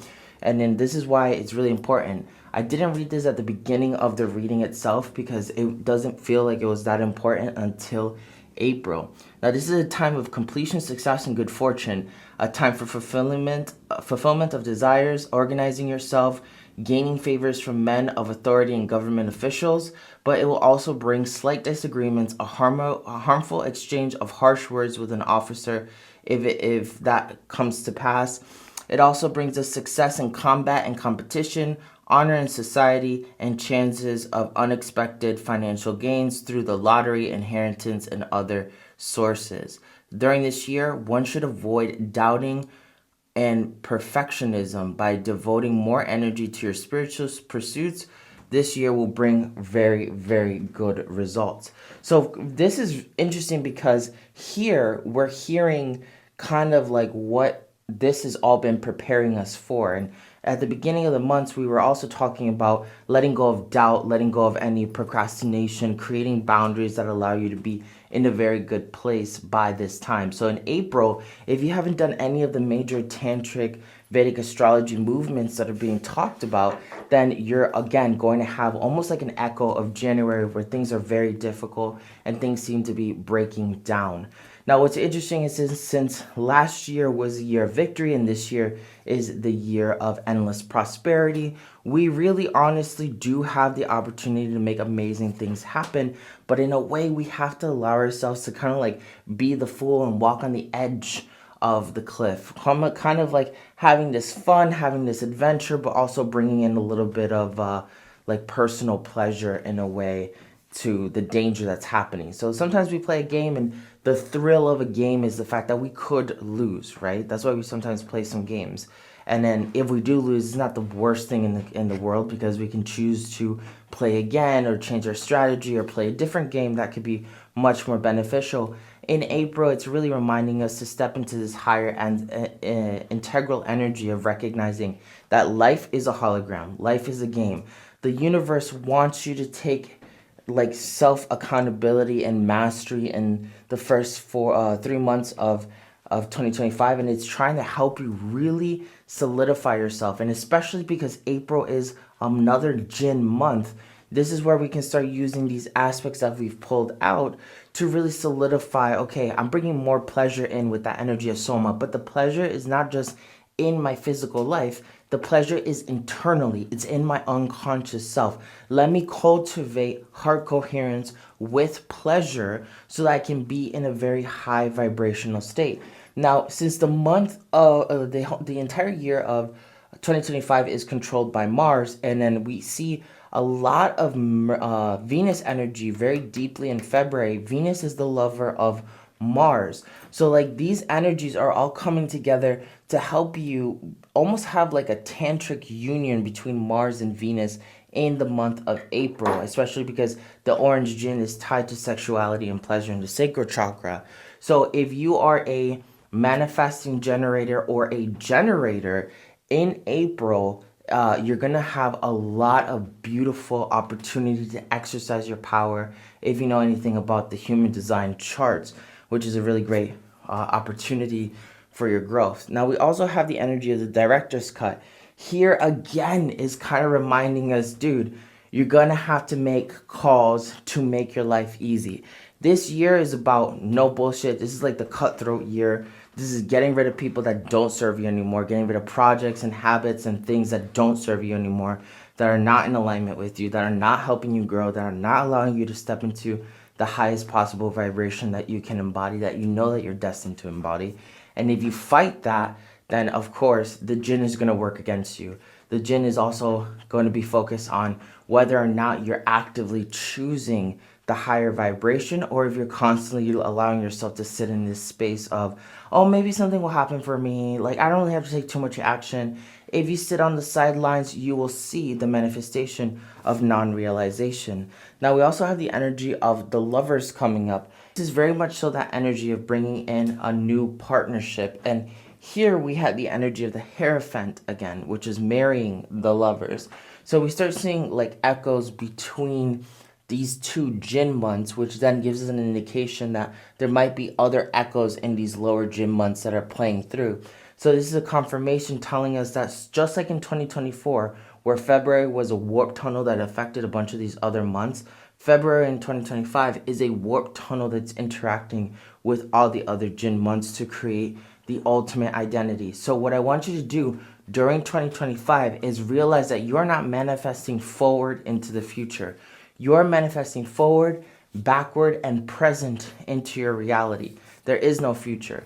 So you need to still be able to look at this time map, right? Like everything that we're talking about, make plans, make steps, but recognize that anything you did over here is echoing backwards this way anyway, and it's affecting you at the beginning of the year. Everything that you did here echoes forward into everything that you do. Then the same thing is going to happen. Everything you did here echoes backwards and forward, etc. So try to treat yourself in a way that is very lucid, right? Like every action actually is manipulating more than moving forward itself throughout time and space. And if you do want to master a little bit of the time chakra, making your life easier throughout 2025, I'm going to be teaching all of that on Patreon directly, how to master the Ace Chakra, bending time, space, infinity, and more. Check out the links in the description below. But this is a really powerful kind of like reminder. Now, the other thing is the lovers have to do with the heart. And then we still have this energy of sorrow here. Now, sorrow is going to be a massive energy. And what's interesting is like as I pull out the sorrow, we get another one of the tower, kind of reminding us that set energy. It's telling us no matter what, we're going to have to deal with things that are making us uncomfortable. So this sorrow energy being at the top of the year, kind of like guiding everybody, is going to be really intense because we have to essentially with the first 4 months let go of things that we've grown attached to. This is that year of like non-attachment and actually embracing and understanding what we're doing in every way, shape, or form. So then we finally break down with the High Priestess. Here we are still balancing something. We haven't come to a full understanding of what it is that we're balancing. Now, Pluto entering Aquarius for America means that the energy of the Star Tarot and the energy of the Justice Tarot are in play. Now, Justice is very much so in alignment with the energies of the High Priestess because the High Priestess is still deciding whether or not positive and negative is going to play into the equation, where Justice is the counterpart that makes the final decision that collapses reality. So Justice would be like Ma'at, right? Like the judge. And then the attorney would be the High Priestess. Now, this is bringing us to an understanding of karma in April. If you have any negative karma that's serving you incorrectly, this is where it's going to really show up. This is where you're going to really, really see a lot of tension. So it's really important that you start recognizing what is karma to you. Karma is different for each person. For some people, they develop a lot of negative karma. For some people, they develop a lot of positive karma. For some people, they have like lateral, like sideways, diagonal kind of karma. That's kind of sort of good, kind of sort of bad, depending on how you look at it. If you don't look at your own karma and come to the decision that, you know what, I've done what I've done and I've lived authentically to the maximum of my vibration and I feel content with everything that I've done and have provided. If you don't get to that state, then you will have some sort of negative karma take advantage of you if it's there, right? Not everyone has negative karma, but if you are one of those people that tends to be a little bit more shitty or tends to cause more drama than normal, then you're going to have to deal with that unless you feel completely satisfied with every action that you have made. Now, this is really interesting. We can't forget that, you still have that power to banish spirits all throughout this first 4 months of 2025, that first third that's really bringing in. And this is all about love, heart chakra energy, really balancing yourself and understanding who you are, letting go of the things that no longer serve you, and then allowing yourself to really fulfill a new aspect of yourself. This energy of Mars is also associated to April. April and March are very much so connected to the aspect of Aries. Aries is associated to the god Aries, which is the god Mars. So during March and April, you're going to see more tension and more conflict if you have any space for that, if you've allowed that manifestation to happen. And in April, primarily, you're going to see, because it is very much so in alignment with the actual energies of Mars and Set and Aries, that those of you that have actually done the work are going to just blow up. There's going to be something fucking amazing that happens for you. If you're somebody that hasn't done the work, it's almost like you're going to start over in January, repeating some of the echoes. Now, the thing is, like, if you're one of the people that didn't get your job and you're not having good experiences in April and you're starting to repeat the January trend, you don't get to repeat these other two trends. Like, it's not like your April's gonna become January, but you're not gonna have your May become February, right? Like, your April will be January, you'll have this opportunity to adjust what you didn't learn, and then you're gonna go right immediately into the next Jin. So this is where it can be a little bit disadvantageous. The universe is almost constructed this time as like a huge chessboard.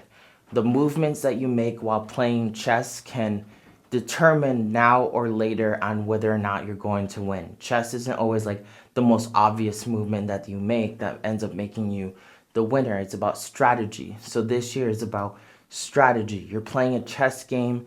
How can you use every aspect of yourself as a resource to open up more opportunity in the things that you're actually doing?